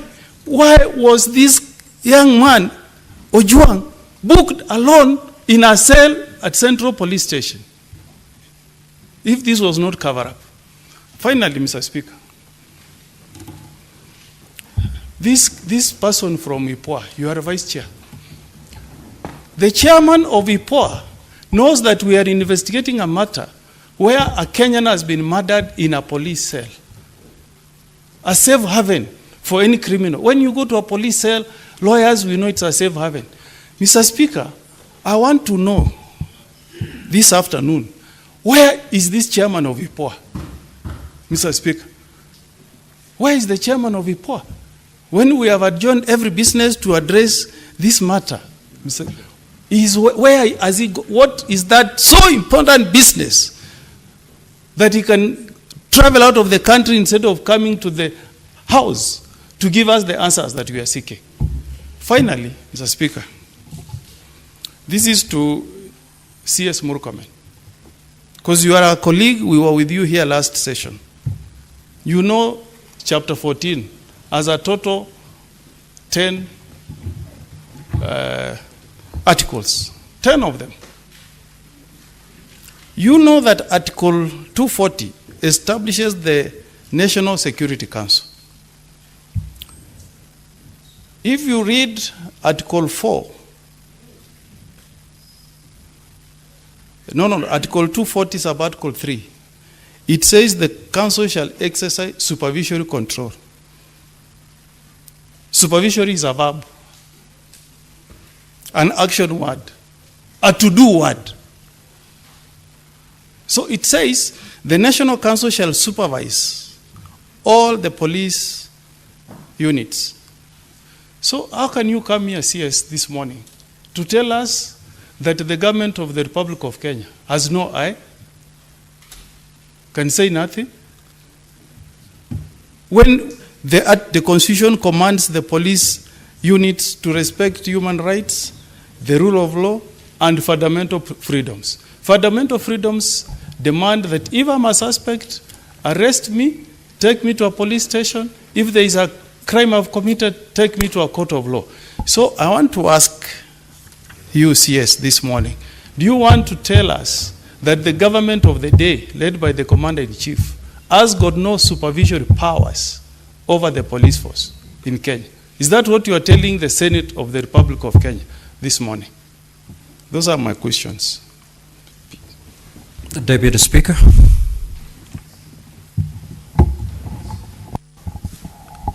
Honorable Speaker, I did want to join my colleagues in addressing this matter. And Mr. Speaker, the report that the DCI officers who brought Albert Ojwang to Nairobi, and the report that he was safe and his body was okay, was of good health. I want to ask IPOA, because they have agreed with that report, and also they have made a conclusion at the end of the day that Albert Ojwang did not commit suicide. They have already concluded to that bit. So I want to ask IPOA, how truthful is the report that you have? Because maybe I saw from the media that there is a CCTV at the entrance of the Central Police Station. There is a CCTV also at the reception. All those CCTV cameras destroyed, that you have nothing completely to explain whether Albert Ojwang came when he was sound and safe, and maybe whether you are correlating the traveling from Omabi to Nairobi and to DCI, the way my colleague has explained here. So, because if you are investigators, you know, you cannot give us half-baked information. Just tell us exactly what has been happening. And because you are vice chair, you know, the chairman could really be the person to pin down. But because you are the vice chair, there are some things maybe even you have not privy to what is happening. Where is the chairman? Where is he that he cannot attend this important session? That the Senate of the Republic of Kenya has stopped all business to handle this matter since yesterday, Mr. Speaker. We spent actually the whole afternoon yesterday, today morning, we are ready to stop any business. I was to travel actually to my county. I have suspended everything that I was to do, either personal or official duties, so that we can handle this matter. Mr. Speaker, we can even decide we'll do it even in the afternoon. We are not in a hurry. We want to stop this thing once and for all. We want to help Kenyans. We want to help the government of Kenya to function. We can only help if we deal with the officers working for the government. Maybe the person at the helm might not be aware of what is happening, but we can only deal with issues affecting Kenyans if we handle officers of government to task. Let them explain. If the officer will say, I was given the authority to say this or to do this by another officer who is there than him, we want to go that level, Mr. Speaker. Therefore, my colleagues agree with me that we can suspend all business. Actually, the order number 9 was a report from liaison officer. Mr. Speaker, I'm not ready to move that order until we get clear information from this team which is here. We are not in a hurry.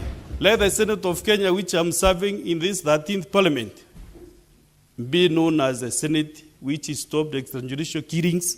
Mr. Speaker, 4 years ago we lost a very young man, not a sniper, Daniel Mudeini, sniper from Meru.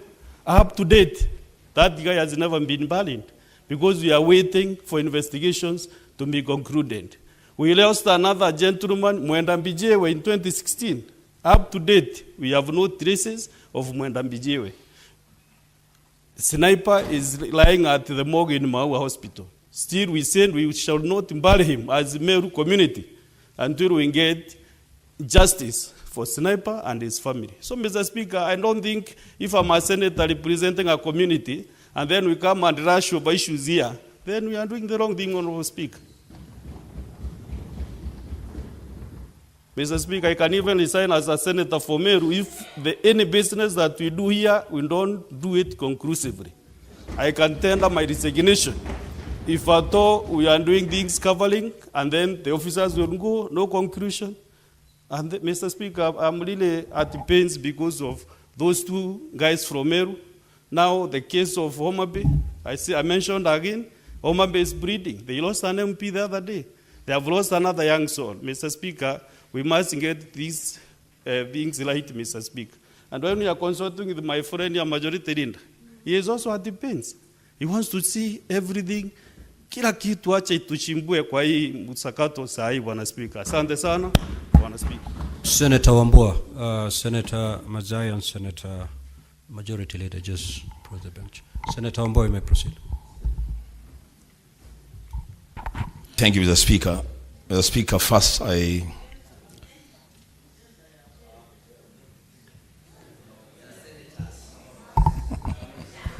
Just proceed, Senator Wambua. Thank you, Mr. Speaker. Mr. Speaker, First of all, I want to register my displeasure. I want to register my displeasure, Mr. Speaker, with the absence of the IPOA chairman in these proceedings. And I will say this for the record, that IPOA is perhaps the weakest link. Rested. That's one question. And then I come to the specific questions that beg answers and which Kenyans want to hear. Who deleted Albert's X account? And when was it deleted? And what was the reason for that X account being deleted? IPOA, you are the agency investigating this specific aspect. Initially, the account was being investigated for posting something against the DIG. But when investigations commenced and Albert eventually lost his life, who deleted Albert's X account? IPOA has given us a narration of evidence here that the CCTV at Central Police Station was interfered with. My colleagues have asked who interfered with the CCTV. I ask the next question. Was there a backup of what was in the CCTV? There must have been a backup somewhere. Can that backup be recovered so that the incidents of what happened in that cell can be made known to Kenyans?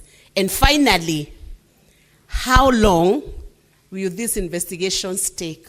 I know IPOA was given 7 days by DPP through a public announcement. Within the 7 days, I believe this is the second day. How long will it take for justice to be granted to the family of Albert? And I want to say finally, CS, I hope you together with the team that you are with here, you will have the boldness, because you've done a good thing to offer condolences to the family. And we deeply feel with the family. And this is Senate's way of saying we are deeply sorry for what has happened to this family. I hope with your team, the same level of hierarchy, you will sit down with Albert's family, and not too long from now, to say how deeply sorry you are for the loss of this young man, and that after sitting with this family, the National Police Service will take full responsibility for this loss, and we'll be able to indemnify this family, not that it will bring Albert back to life, but as a way of showing you a remorse. And for the police officers in all the stations, this is a different nation. When a suspect walks into your station, you must safeguard the dignity of the life of every Kenyan. Sometimes people are suspected, yet the court acquits them because they did not commit any crime. So when you're in your stations, you are accountable for the lives of the people who are placed under you. Thank you, Honorable Speaker. Senator Dulo. Thank you, Mr. Speaker. Mr. Speaker, I think the whole country is watching today this proceeding. I know this is a matter that is very serious. Personally, I should have had a function in my county, Mr. Speaker. Through your instruction, I had to cancel my function today in Isiolo County to be here to listen to this proceeding and also contribute to it. Mr. Speaker, I want to ask IG and the team. We have been told that DIG wrote to DCI to carry out investigation. Can we be provided with all documentary evidence from the letter written by DIG, the result of CA, the result of autopsy, all the findings, all those documents must be submitted to this House for thorough interrogation. That is number one. Number two, Mr. Speaker, there is tendency of actually, in the case of cybercrime, where individuals commit crime, they are transported all the way from where the crime is committed to Nairobi, where taxpayers' money is spent, police officers are sent, vehicles are fueled, I have a case in my county, Mr. Speaker. A young girl by the name of Samira, she actually was arrested in Mombasa, brought to Nairobi to write a statement. From Nairobi, she was taken to Isiolo to write a statement. She has a young baby. Mr. Speaker, her telephones were taken 3 months ago. Up to now, they were not returned to her. Is there a law that says when somebody is arrested, for example, in Mombasa, she should not be tried there? She should be brought to Nairobi or taken wherever police want to take them. That is number one. Mr. Speaker, I am not happy with the position given by IPOA. Of course, they have had their findings. What action or instructions have they given out as far as their preliminary investigation is concerned? Mr. Speaker, I think this is a very serious matter as far as cybercrime is concerned, where individuals actually politically also fix each other. And this is a matter I would ask CS Murkomen, even if it means actually amending the law that governs cybercrime, something has to be done so that we correct that situation where our kids, where politicians also fix each other, that the law must govern that particular act properly. I thank you. Senator Abbas. Thank you so much, Speaker. Honorable Speaker, mine I think is very short. I want to ask one question to the the IG, and I think that it has been asked many times. But on the IG, there is a police station in every part of this country. What has necessitated people to be driven for 370 kilometers? You don't trust your officers in the other places? 2, did the DIG who complained about Albert write a statement? And if yes, where is the statement? Can it be submitted to this council? 4, the IG, Kenyans seek protection from police when they have a problem. They run to police stations. The same police stations is where people die now. Can you advise Kenyans where we can run to for security? I want you to tell these Kenyans that now that the police stations are not safe, then where do you go next? Thank you so much, Mr. Speaker. Senator Haji.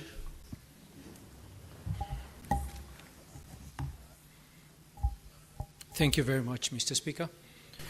Mr. Speaker, sir, I would like to start by sending my condolences to the family and friends of the late Albert Ojwang. What happened to him is indeed a sad incident, and it should not happen to any Kenyan. Any life, one life, is a life too many when we lose. And Mr. Speaker, sir, today is a special day. It is quite unprecedented that we are having this special sitting to discuss the death of a Kenyan. And I hope that this is a precedent that we are going to set as this Senate and as a country in the whole. Because, Mr. Speaker, sir, where I come from, and I have to relate the matters happening to this country to where I come from and to the people that I represent.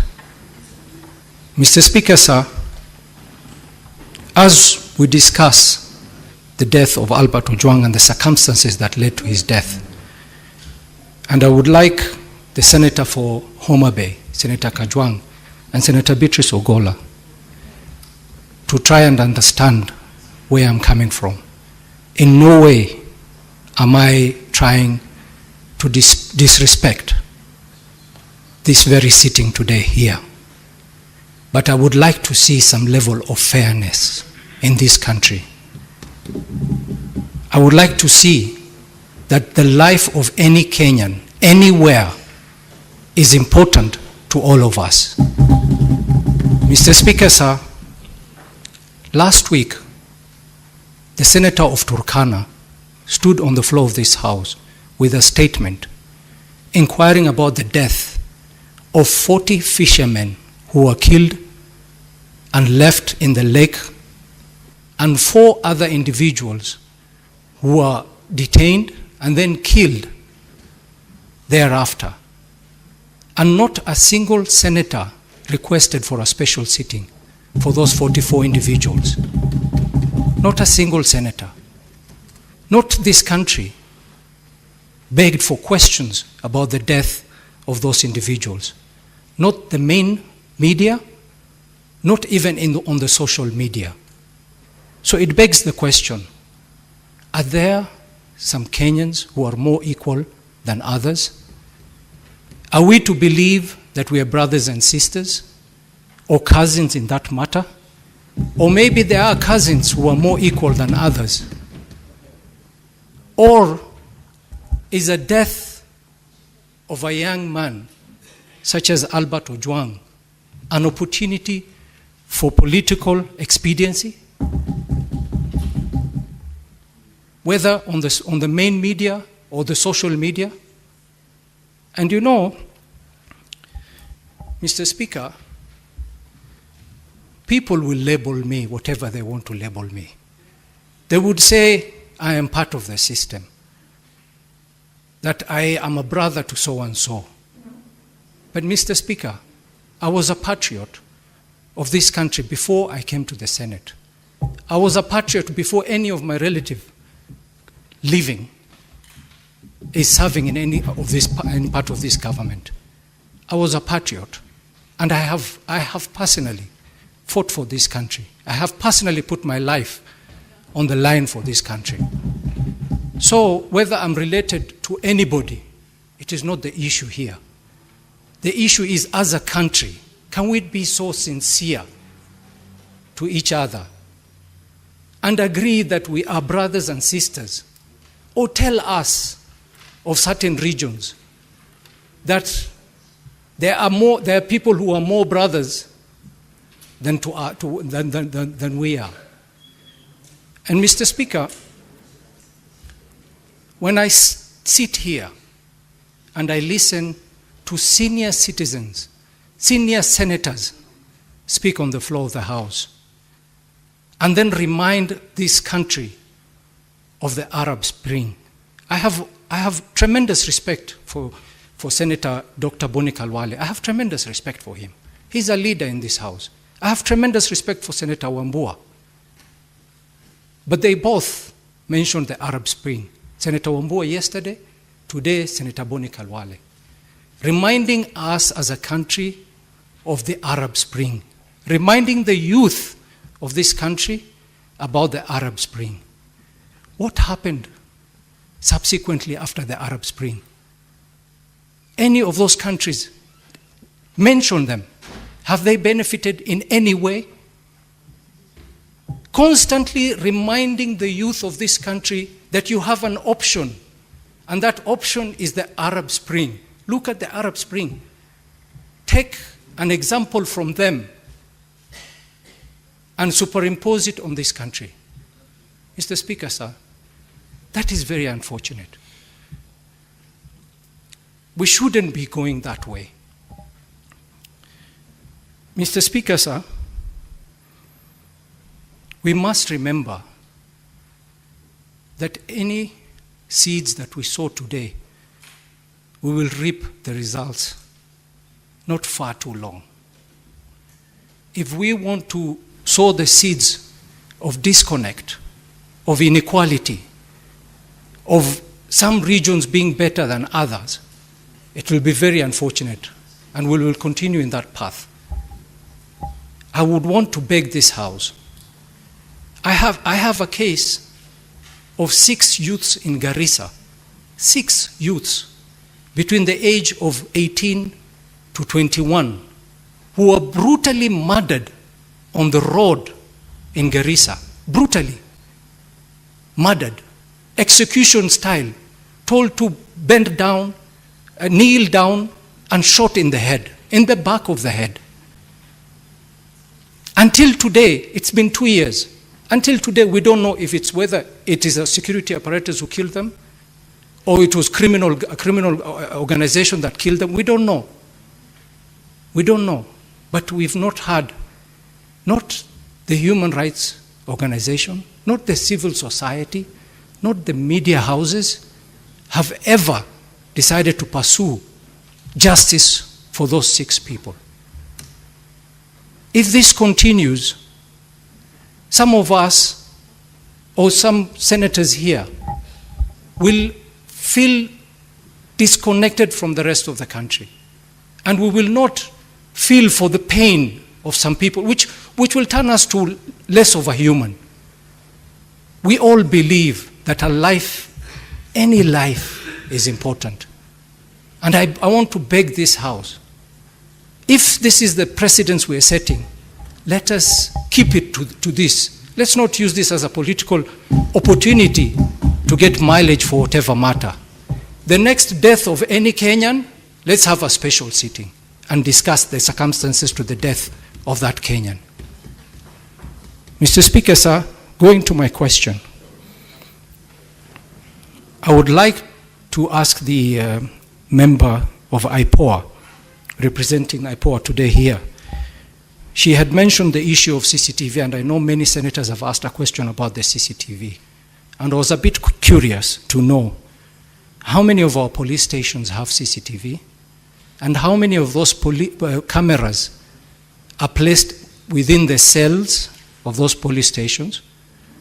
And if in that particular case, in the case of Albert Ojwang, were those CCTVs working even before IPOA decided that they were interfered with? And my next question is to the IG. IG had stated here that when they moved the deceased Albert Ojwang from the cell to Magathi police station, he was declared dead upon arrival. Was he alive at the time he was moved from the station? That is something we missed in his submission. My final question to the IG, I'm just wondering out loud, why do the police arrest people in certain areas and transport them to Nairobi for investigation? Does it mean that with the devolved system that we have now, the DCI or the police cannot conduct investigations at where the person has been arrested? Could you elaborate on this issue as well? Thank you very much, Mr. Speaker. Senator Newt.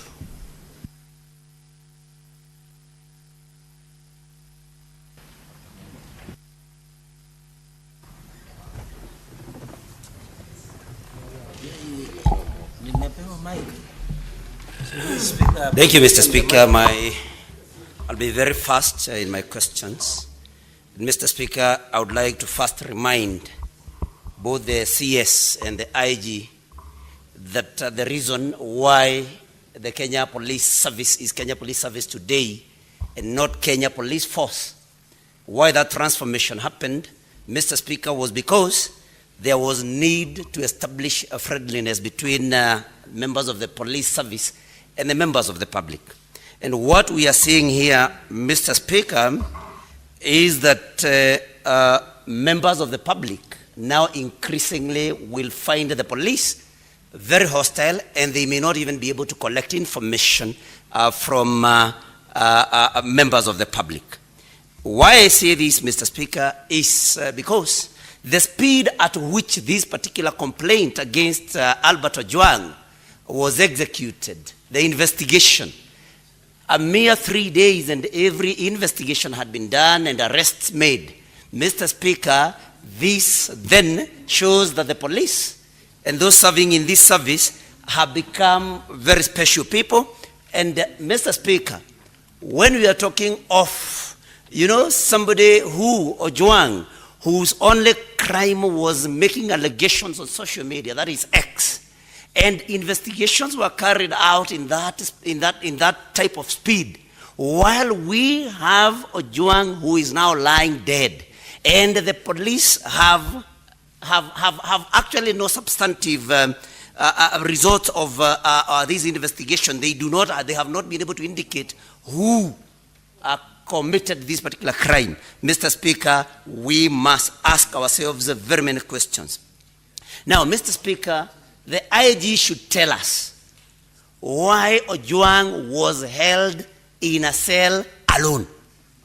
Because the problem that we have here of identifying who committed this crime, we have it because there is no particular eyewitness to what was happening what happened in that particular cell if this murder happened in the cells. And so, Mr. Speaker, the IG must tell us why Ojwang was held all alone in a cell. Because had he been held with other cellmates, then of course we would be able to get information from the other cellmates that they would have been with. My question to the CS is, Honorable Murkomen, does DIG Lagat have to be in office? Would the whole police service crumble just because DIG Lagat steps aside? We have seen even more senior people stepping aside to allow for investigations. And the CS Murkomen should tell us why DIG Lagat has to be in office. Unless DIG Lagat is so important that everything else would come to a standstill if he steps aside. DIG Lagat must step aside so that Kenyans can have faith in the investigations that will be done by IPOA and any other body, Mr. Speaker. Now, the IG has said a very interesting thing, Mr. Speaker. You know, we have also been guests of the state. I have never ever seen any examination carried out on somebody arrested to establish their physical or mental wellness. So the IG kindly tell us, since when did the police start assessing the mental well-being and physical well-being of people before admitting them to the cells? Because this has never ever happened. And so the IG is economical with the truth. Let him tell this house when this started happening. Mr. Speaker, the crime being perpetrated, we have crime being perpetrated right in a police station. And that is interference with CCTV cameras. So if the police are the people that are supposed to investigate crime and even arrest criminals, and there are criminals within, then IG must tell us where our safety then lies.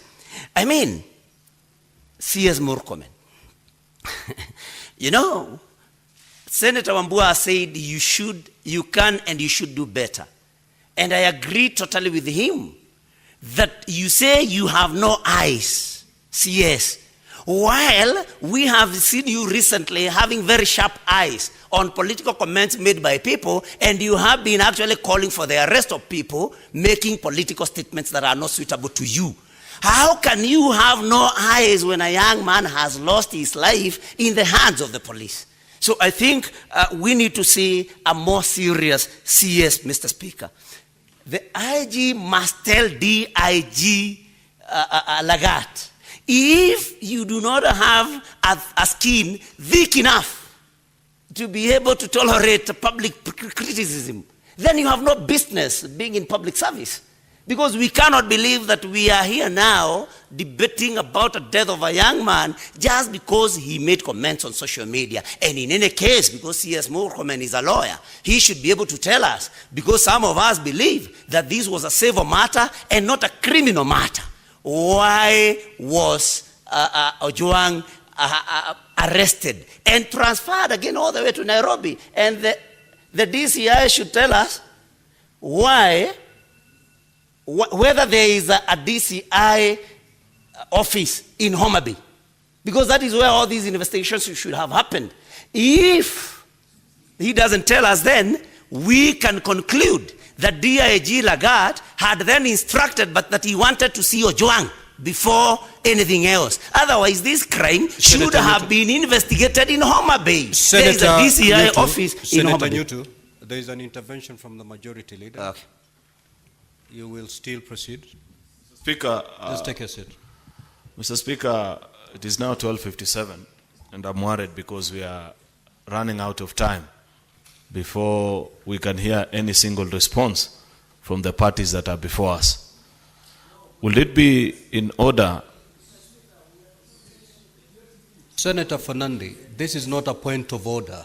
It is a point of intervention. I was very clear. Proceed. Just proceed.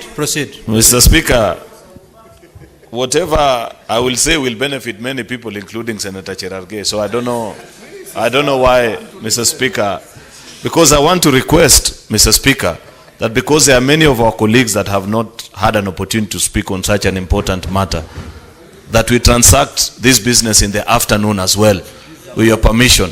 I know there is a technicality, Mr. Speaker. I know that there is a technicality because the motion lapsed at some point. But if you so permit, Mr. Speaker, we could still come back with a motion in the afternoon at 2:30 so that we revert back and we listen to the statements. That's my humble pleading to you, Mr. Speaker, because you are out of time. Now, honorable senators, it is now 1 minute to 1 p.m., which is the time for the House to adjourn. Looking at the business that still lies ahead of us, we certainly cannot conclude in less than a minute. I will therefore be amenable to allow this debate to proceed at 2:30. And therefore, at this juncture, honorable senators, we shall resume normal sitting of the Senate. We proceed to adjourn and then come back at 2:30.